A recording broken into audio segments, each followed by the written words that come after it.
যারা সূরা ইখলাস দিয়ে নামাজ পড়েন একটি ভুলের কারণে আপনাদের নামাজ হবে না। অনেকেই আছে আলহামদুলিল্লাহ সূরা ইখলাসকে ভালোবাসেন, সূরা ইখলাসকে মোহাব্বত করেন, কিন্তু আপনাদের একটি ভুল এমন হয়, এই একটি ভুল যদি আপনাদের হয়ে থাকে তাহলে কিন্তু আপনাদের নামাজ হবে না, নামাজ বাতিল হয়ে যাবে। সূরা ইখলাসের ফজিলত অনেক বেশি, আমরা সকলেই জানি। নবীজি সাল্লাল্লাহু আলাইহি ওয়াসাল্লাম জানিয়ে দিয়েছেন, যে ব্যক্তি সূরা ইখলাস একবার পাঠ করবে আল্লাহ পাক রব্বুল আলামিন 10 পারা কোরআন শরীফ পড়ার সওয়াব দিবেন। যে ব্যক্তি 3 বার পড়বে 1 খতম কোরআন শরীফ পড়ার সওয়াব পাবে। আর যে ব্যক্তি 10 বার পড়বে আল্লাহ পাক রব্বুল আলামিন তার জন্য জান্নাতে একটা প্রাসাদ নির্মাণ করবে। এবং আমরা এরকম অনেক হাদিস শুনেছি যে নবীজি সাল্লাল্লাহু আলাইহি ওয়াসাল্লাম জানিয়ে দিয়েছেন, যারা সূরা ইখলাসকে ভালোবাসবে সূরা ইখলাসের ভালোবাসা তাকে জান্নাত পর্যন্ত পৌঁছে দিবে। এক সাহাবী সব নামাজে সূরা ইখলাস পড়তেন, প্রত্যেক নামাজেই তার সূরা ইখলাস থাকতো। সাহাবাকে অভিযোগ করলেন, ইয়া রাসূলুল্লাহ, সে তো প্রত্যেক নামাজেই সে সূরা ইখলাস পড়ে। তাকে জিজ্ঞেস করা হলো, কেন তুমি সূরা ইখলাস পড়ো? তখন তিনি বলেছে, সূরা ইখলাসকে আমি ভালোবাসি, আমি আল্লাহকে মহব্বত করি। নবীজি সাল্লাল্লাহু আলাইহি ওয়াসাল্লাম জানিয়ে দিয়েছেন, এই সূরা ইখলাস তাকে জান্নাত পর্যন্ত পৌঁছে দিবে। সুতরাং সূরা ইখলাসের ফজিলত অনেক বেশি, কিন্তু আমরা অনেকেই সূরা ইখলাস পড়ি, কুল হুয়াল্লাহু আহাদ আল্লাহুস সামাদ লাম ইয়ালিদ ওয়া লাম ইউলাদ ওয়া লাম ইয়াকুল লাহু কুফুয়ান আহাদ। ছোট্ট সূরা, ফজিলত অনেক বেশি। এই কারণে আমরা অনেকেই সূরা ইখলাস দিয়ে নামাজ পড়ি, কিন্তু আমাদের একটা ভুলের কারণে নামাজ বাতিল হয়। সেটা কি?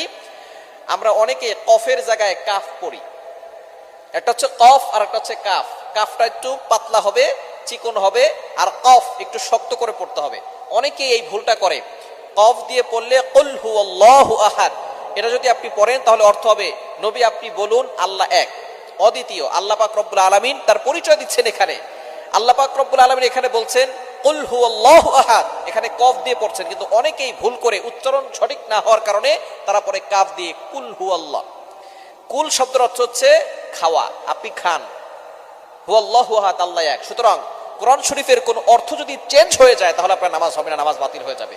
আপনার একটা উচ্চারণের কারণে, যেখানে কফের জায়গায় কাফ পড়তেছেন, যার কারণে আপনার উচ্চারণের কারণে একটা অক্ষর পরিবর্তন হয়ে গেছে, যার কারণে অর্থের চেঞ্জ চলে আসছে।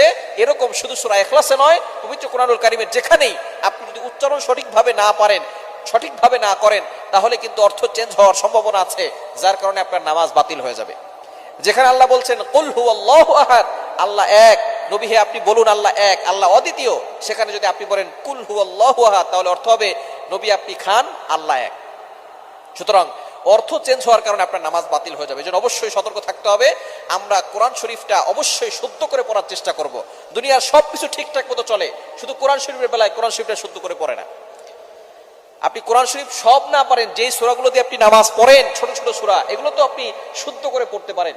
অনেকে সূরা ফাতিহা শুদ্ধ করে পড়তে পারে না, অনেকে সূরা ইখলাস, সূরা ফালাক, সূরা নাস এগুলো শুদ্ধ করে পড়তে পারে না। যেগুলো দিয়ে নামাজ পড়ে সেগুলোই তার শুদ্ধ হয় না।